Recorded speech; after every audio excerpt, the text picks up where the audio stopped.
Hello, my friends. Welcome to the first episode of Watch with Ray for the Chicklet Book Club podcast. Those of you who follow both podcasts, both the Chicklet Book Club and B3, Booze, Booze, and Blood, know that I do a podcast or I do a video review show for B3. This is my first for CLBC. So I'm very excited. Now we've done before in the past, we've done adaptations. So page to screen adaptations in aptly named page to screen, PTP, PTS. That sounds, no, let's not. Okay. And so we decided I've been wanting to do this because I wanted something to come along where I was really like jonesing to watch to do for this podcast. So I have been putting it off. And finally, I found that I've wanted to do this with Miss Scarlet and the Duke for a while. And then I found there's a novella that this was loosely. I don't think there's enough loosely's in there based off of to create Miss Scarlet and the Duke. It's not a great novella. In fact, I gave up. It's only 76 pages and I gave up. And pretty much in name only, the novella is called The Duke and the Sleuth, and let me just tell you, she's not doing much sleuthing in it. So to earn that moniker, she's gonna be doing a little bit more. Am I right? But and in the novel or the novella, her name is pretty much it's Scarlet Warden, and the Duke is literally a duke, and he's Scottish. Now in the show, her last name is Scarlet. It's Eliza Scarlet, which I like a lot. And then he's like his nickname is the Duke. He's William Wellington, and his nickname is the Duke. But he's Scottish. So that's it. That is what we've got. That was pulled from this novella. And the time period, which I don't think the time period is correct with the show. Like, I think they decided to move it up closer to, I'm trying to think of something that's very similar. If anybody has seen, there's a Anne Perry novel. And maybe that'll be one of the other ones I do, because I really enjoy the adaptation of it. Cater Street Hangman. That's around the same time period that they set the series in. It's one of my favorite time periods. It's Victorian England. It's like on this side of Dickensian England, so it's getting better, but it's still not like modern day yet. So the chances of getting cholera are still pretty fucking high. So not great. And I think maybe possibly at this point women can own land, so that happens. I'm pretty sure because we find out by the end of this she owns the investigation agency. So I'm pretty sure, because I believe that law went into effect in 1876, is that when women could actually own land. Y'all in England were way ahead of us for a lot of things. Thanks. We're still catching up. So let me tell you about the two stars of this, because they're both adorable and the chemistry is fucking through the roof, guys. It's through the roof. I cannot wait to watch. I mean, like, I had to stop myself. I was like, you are not to watch another one because you're gonna be too far out then and you're not gonna remember it. Well, unfortunately, I have to go watch it again. But it stars Kate Phillips as Eliza Scarlet and Stuart Martin, every day and twice on Sunday, as William Wellington as the Duke, and they are both mostly well known for British um series and things like that. A lot of Brit picks, but nothing, not a lot, not much here. Peaky Blinders, she was in Peaky Blinders, but that's about it. Um, and I still think that that's a not so much us. It's a Netflix series, so it could have been, like in um working with a British crew for the most part, filmed in Britain, possibly. I'm not sure. It's an excellent show if you've not watched it. Um, but yeah, so those are the two leads, and there's some others that are spattered here and there. But we open this episode, which I believe is called Inheritance, and there is a little boy who is like a in a novel in a novel this time they would call him a street urchin. Horrible way to say it. A little Oliver Twist is waiting for somebody standing guard, yeah, guard or lookout at a door, and up comes this figure, and like we find out it's Eliza, and it's pretty much, hey, do you want to see a dead body? And that's what this is. Like she's giving him money, like to be, hey, I'm if you come across a dead body, I'm looking for one, because I think she's trying to hone um her investigative skills. So you can't do that unless you got a dead body to work on. So that's what she's doing. So she tells this little kid, this little Oliver Twist, hey, when you see one, let me know. So he's like, girl, I got you. I got you. And so she rolls up, goes up to this, I'm assuming it is a lady of the evening. It is what they would have called a streetwalker, or I have just learned a really the new term, which I think is fantastic for sex worker, is companion. I like that. I like that. Let's give some of these women a little bit more respect, because they're doing shit that none of us want to do. Nope, nope. Give them insurance. Anyhow, so there's what we assume is a sex worker, and she has been murdered, and she's splayed out, and there is a uh, fake eye laying next to her. Wild.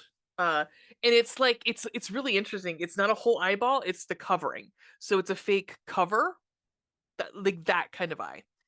And so she pockets the shit out of that. And suddenly Miss Dead Body is not dead. She's just passed out. She's just drunk as shit. And so they fight a little bit, and she knocks her out. Eliza knocks out the streetwalker, and she goes into the Oliver Twist, and she's like, "Next time, I said dead, not drunk. Thank you." Um, and she goes home. And my next note is this a Mayfair townhome? I was so excited. I was like, is this Mayfair? All of those of you who are historical romance readers are like, oh, Mayfair. Is this Mayfair? I don't think it is, because I don't think they're middle class. I don't believe that they are upper class. Um, so this might be somewhere like Cheapside or something, but it's not Mayfair. I got excited though. It's a beautiful townhome, and I'm sure today would cost billions of dollars. Billions. Um, but then we have this waiting for Mr. Scarlet is a gentleman, a foppish little cute nervous gentleman, and his very overbearing mother. He turns out to be Mrs. Parker and Rupert, which I have my notes says Rufus. It's not, it's Rupert Parker. And they're waiting to talk to Mr. Scarlet, because Rupert wants to talk to Mr. Scarlet. So you know what that means. And so does Liza. She's like, oh my. He's adorable in a puppy dog sort of like, nah, no.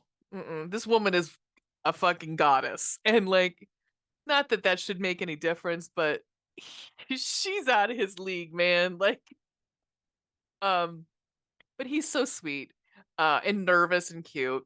But he's there obviously to ask for her to court her probably, and then ask for her hand.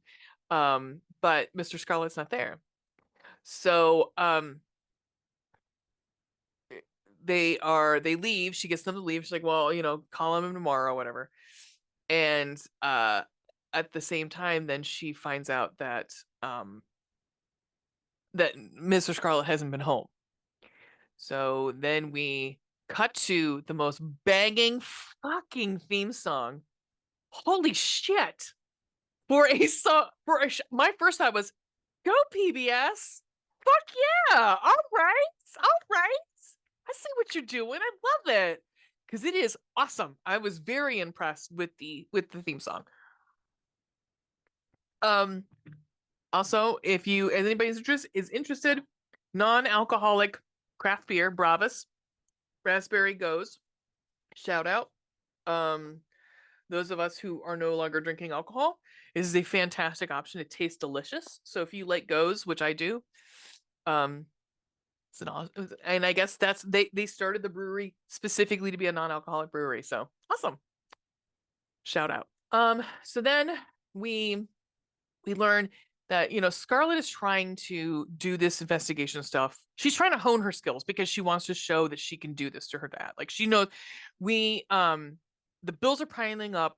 He's slowing down, and we soon find out that he's been drinking a lot. And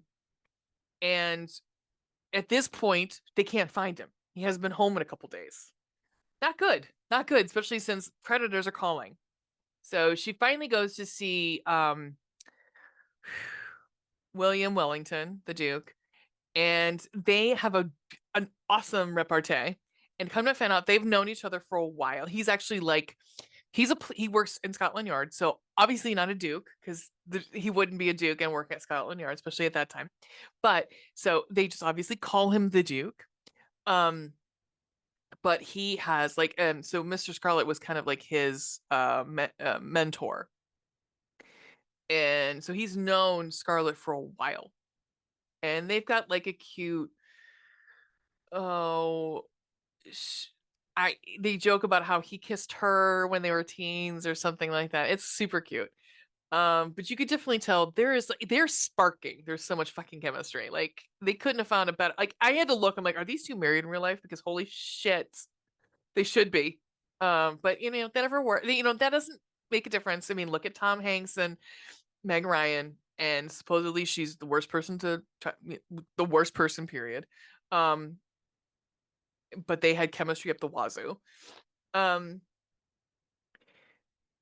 So the next scene is pretty much like they have found Mr. Scarlet. He did. He's dead. He had cardiac arrest and he died. So we have the funeral right after that, and there's this convo between Scarlet and the Duke, and he is very sweet with her, and he says, it might help you to think of, because her mother's dead too, and has been dead for a while.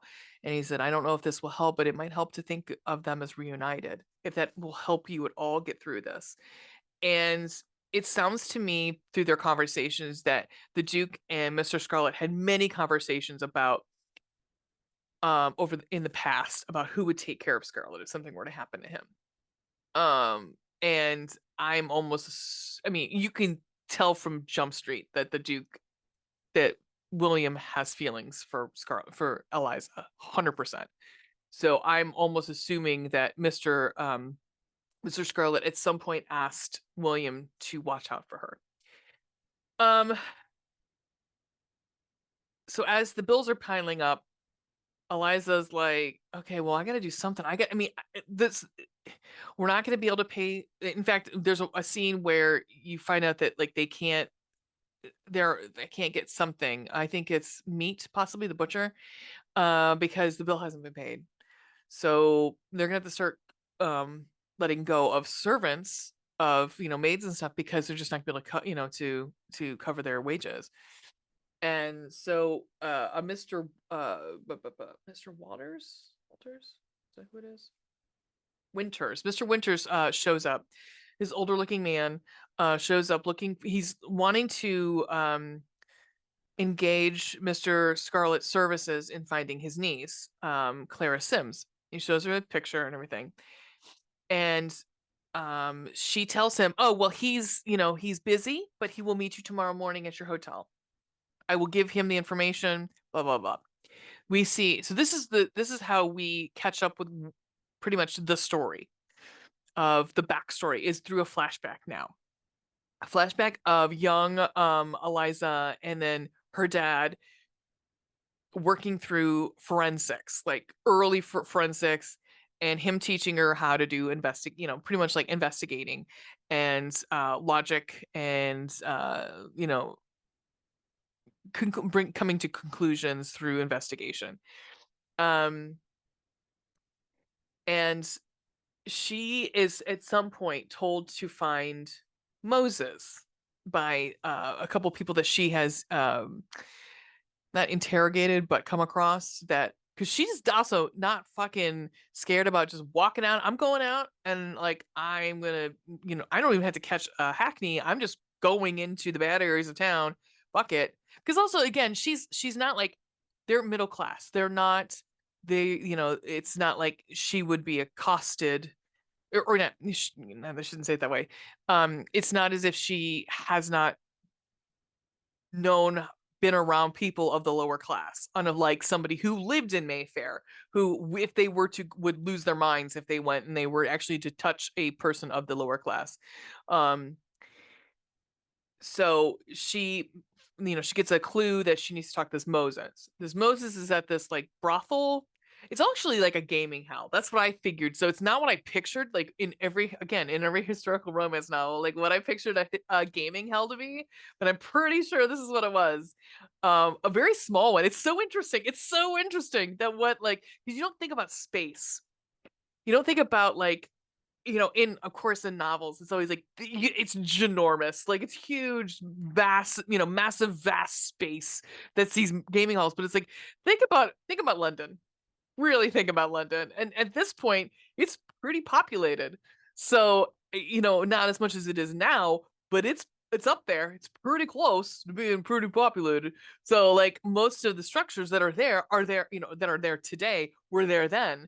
So there's not too many giant like casinos or like clubs in the middle of London. So this gaming hell is very small. And she goes upstairs and she meets Moses. This is I'm trying to remember if she meets she kind of I want to say not pressures. Well, yeah, pressures. She tricks him into giving up Clara. Clara is actually working at that gaming hell.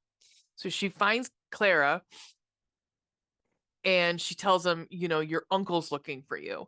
And the story is Clara ran off with this actor and her uncle kind of like cut her out, like considered her, dead to him because she ran off with an actor. And he's like a higher born, he's gentry. So he's not, he kind of turned her out.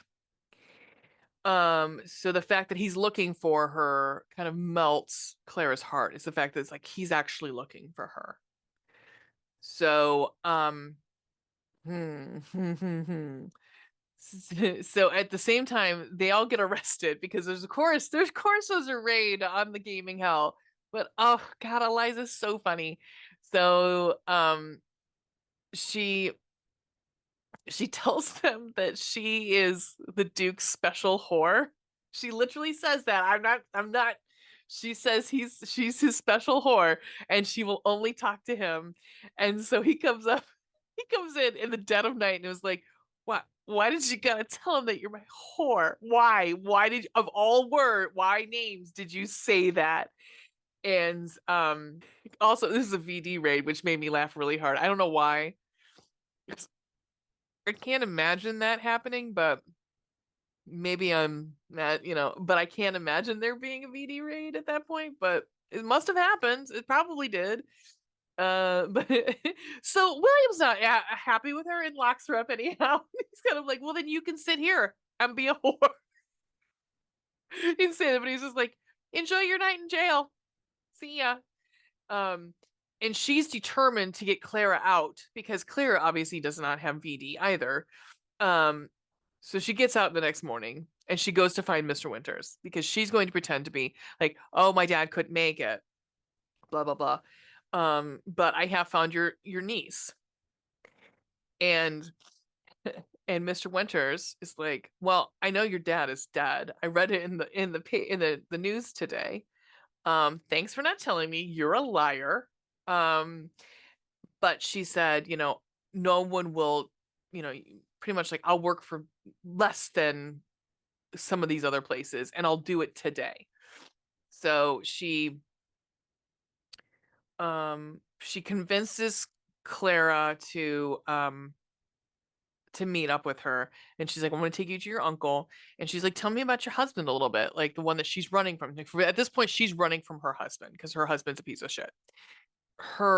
She was running from him, but and after, like, he's dead. I'm sorry, that's right, she was running from him, but she thought that she was in the clear because he was on the Princess Alice and died. And I should have looked up the Princess Alice, but I'm assuming it is a ship that had gone down. Okay, back on. Hello, I'm back. I didn't want to say something because actually it helped me to look this up because it gave me, I was fucking right. So the sinking of the Princess Alice was in September of 1878. So I'm right and thinking this is like 70s, 80s. So I'm right on it. So probably around 79 maybe, or 80. So 1879, 1880. So what pretty much happened was making what was billed as a moonlight trip from Swan Pier near London Bridge downstream to Sheerness, Kent, and back. During the journey, she called at Blackwall, North Woolwich, and Rosherville Gardens. Many of the Londoners on board were traveling to Rosherville to visit the pleasure gardens. Oh, sounds sexy. That had been built 40 years ago. Um, let's see. It looks like did it wreck? Um, let's see. On leaving Millwall, Bywell Castle preceded on the river. She cut roughly the middle of the river, except where the other crafts were in her way. Approaching Galleon's Reach, Dix saw Princess Alice's red port light approaching on a course to board starboard of them. Grinstead, traveling up the river against the tide, followed the normal waterman's practice of seeking the slack water on this. This is fucking okay, whatever. It just sounds like, yeah. So he collided with another boat, and unfortunately, a lot of people died. There were between 600 and 700 people died, and unfortunately, there was no manifest, so they don't exactly know who all died. From what I could read and research here is that they did publish those that they knew had survived. Like, that's pretty much what they could do. So if your name wasn't on the list of survived, then if you had someone missing at that time, 10 to 1 they were probably on the Princess Alice. Anyhow, so we find out that Clara's ex-husband was on the Princess Alice. So the next scene, the man comes in, her uncle comes into the room after she and Clara have this very sweet exchange. She's doing her hair, and Clara is very nervous about seeing her uncle because, obviously, like, she realizes her mistake after she married her husband. And then the man comes in and she's like, that's not my uncle, that's my husband. And of course, because he's an actor, he takes his wig off. Spoiler alert, takes his wig off and his beard. I am your husband. I did not die on the Princess Alice. He actually had gone back to her uncle's and I believe said that she was dead, and ended up taking care of the uncle. We pretty much think that he killed him, and to get his inheritance. So he has her inheritance right now, and he is going to put her in a mental institution and pretty much live high and mighty on the hog with her money. So there, we see her getting, which happened quite a bit, unfortunately. And again, historical romance readers know that's something that happens quite a bit, is the husband's like, or some relative is like, well, she's obviously crazy. Hysteria. stick a vibrator in her soon, or she's gonna get hysteria. Um, and they ship her off to they start shipping her off to the institution. To I would assume Bellevue. Bellevue, is that was that in England, or am I thinking of was it Bedlam? I'm trying to remember. I don't know. Whatever. Bellevue might have been in Ohio, in New York. I cannot remember. Also know it. I was also then just trying to think of the uh the hospital for the criminally insane in Batman. So Arkham. He's going to Arkham. There we go. Um, Eliza goes to William to try to like help because she's like, I promise you I will get you out of this. And of course, Claire's like, fuck you. Um, and so fucking William though pisses me off here, but he's doing it because he loves her. He's like, um, bitching at her about dabbling in men's affairs. I'm like, listen, bitch, don't even. The feminist in me is coming out. But she ends up stealing. So what we find out that is it's Mr. Sims, so it's Claire's husband. She steals his file right out from underneath William. She says something along the lines of, I need smelling salts. I'm gonna pass out. And so he goes and he leaves her alone in their office. And just enough time to like get the file. So she knows where he's staying, knows what pretty much where he's headed, and all of this stuff that like what the police know of what Scotland Yard knows about Mr. Sims. Um, they also find out. So then she goes to confront Mr. Sims in his hotel room.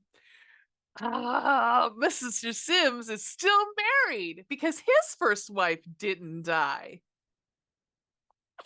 Because yeah, she didn't die on the Princess Alice.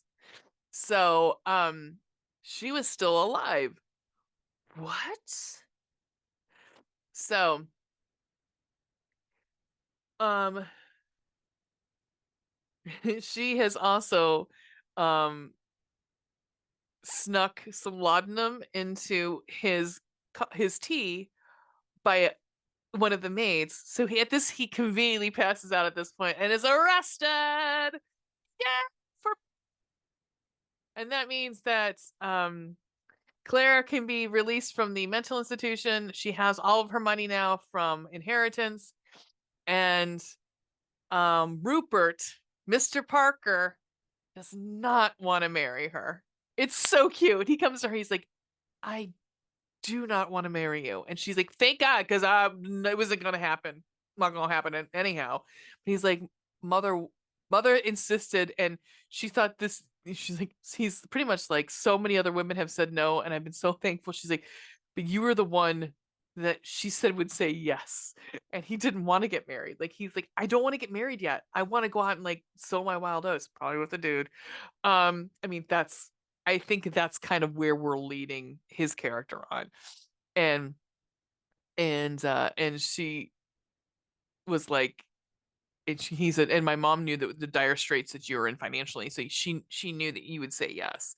So that was why he was so nervous. Is he knew that she was gonna say yes. So but she goes, but you can do me a favor. And we find out that he has given her money to rehab redecorate and rehab the the investigation detective agency and make it her own. So that's how it ends. It's lovely. It's a lovely story. It's a lovely story. I probably talked longer than the fucking episode at this point. I'm going to do a serious amount of editing, edit all my flubs in here. And I promise I'll do, the next time I do it, I won't do it so far away from the episodes of me trying to remember it. But it was fantastic. I kind of knew where the twist was going to come in this episode, but it's okay because it was adorable.